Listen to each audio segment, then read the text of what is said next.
Greetings, Assalamu alaikum, and Ramadan Mubarak to all the believers who are observing the glorious, blessed month of Ramadan at this time.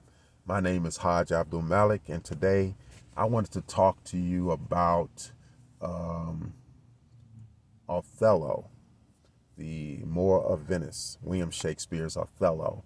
And the reason I wanted to talk about this is that it's been on my mind because of recent events in popular media when the great actor Denzel Washington just recently opened up on Broadway playing Othello.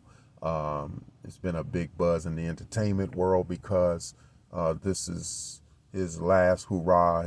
He's announced his retirement from acting, professional acting, and this might very well be his last major stage role before he retires and passes the torch on to his children. And also, too, even more importantly, I read a book recently about that refers to Othello, and it's called Othello's Children in the New World by Dr. Jose V. Pimienta Bay. I can't get the whole book on the screen, but I'll show you the bottom part. It's called Othello's Children in the New World. There's the bottom part right there. Picture of of the Moorish Science Temple of America and Noble Drawley, the leader. The book is about Moorish identity and history in the so-called African American experience, and it's very, very enlightening on a number of things. But we'll get into just the beginning of those. We'll get into some of those things in this short video. I want to open up before we go any further with a monologue from Othello, which kind of captures the whole theme of our discussion, and it has to do with identity. This is from Act 3, Scene 3 from Othello, and it goes something like this. A good name in a man or woman, my lord, is the jewel of their soul. Who steals my purse steals trash. 'Tis something, nothing.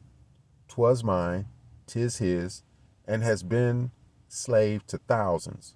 But he that filches from me my good name robs me of that which enriches him not, and makes me poor indeed.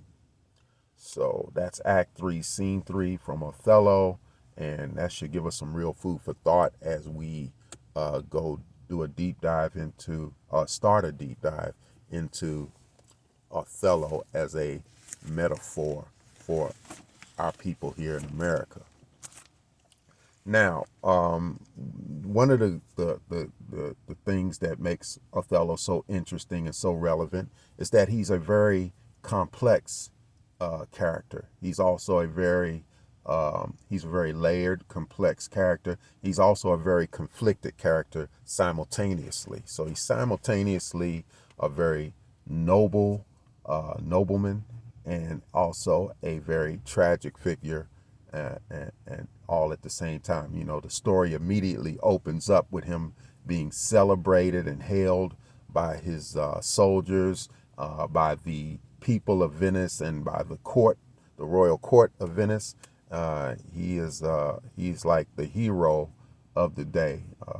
You know, kind of at the time I saw a movie back in 1995 about Othello with Lawrence Fishburne playing the role, and I just thought it was coincidental that that movie came out around the same time that O.J. Simpson, who was once a great celebrated star, is every bit as big as Michael Jordan is today, and he was on the murder trial for killing his wife, for allegedly killing his wife, and that was a very apparent coincidence at that time back in 1995. But anyway, Shakespeare Othello is a very conflicted character. He's simultaneously a noble character and a tragic character. And after the opening scene of him being celebrated, It goes immediately to his marriage with Desdemona, who is his beloved European Christian wife, and who becomes his beloved European Christian wife, and right then and there, you could see that everybody was not particularly happy or for Othello's, celebration, and Othello's, that there was some jealousy and envy there. So we'll get into that in a minute, because that deals with the whole dynamics of the higher and lower self, and how one can fall for grace and be manipulated from a high status to a very low status. But my interest in the book had to do with the fact that Dr. Bates used Othello as a reference for, our past, both the glory of the past and the fall that, history history has well attested to. Now, the other thing that I like about the Dr. Bay's exploration of Othello is how he explores some key universal issues that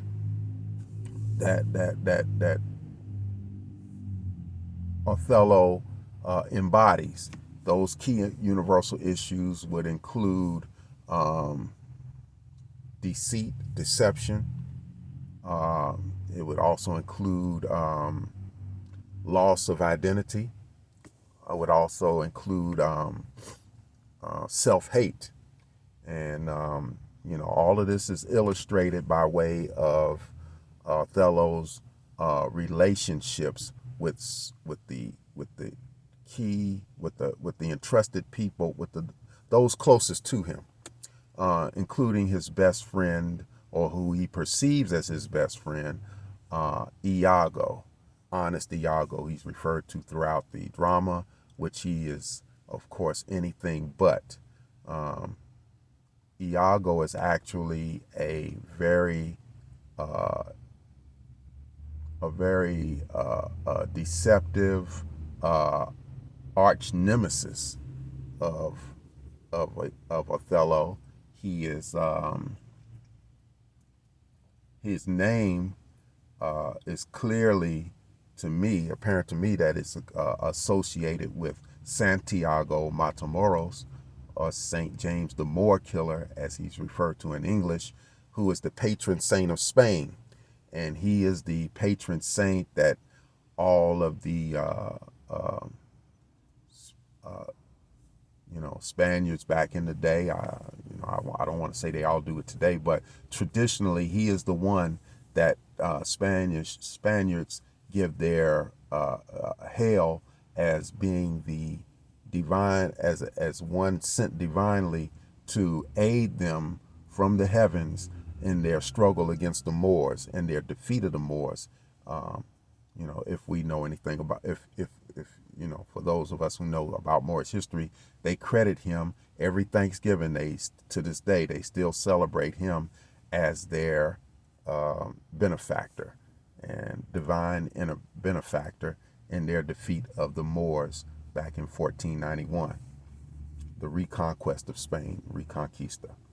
Now, and I know of at least his legacy is still strong today.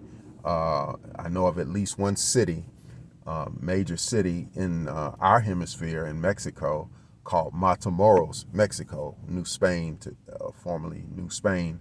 And I know in the Kingdom of Spain itself today, there's many landmarks and institutions that bear reference to Santiago Matamoros, Saint James the Moor Killer. But in the interactions between Othello and Iago, we see the Machiavellian trickster at work and poisoning the mind of Othello, who trusts Iago, and just poisoning his mind to the extent that it drives him mad, and he ends up killing his wife, and he ends up committing suicide at the conclusion of the drama. Now, also too, these key universal issues of loss of identity and self-hate is shown in the relation and dialogues between Othello and his wife Desdemona.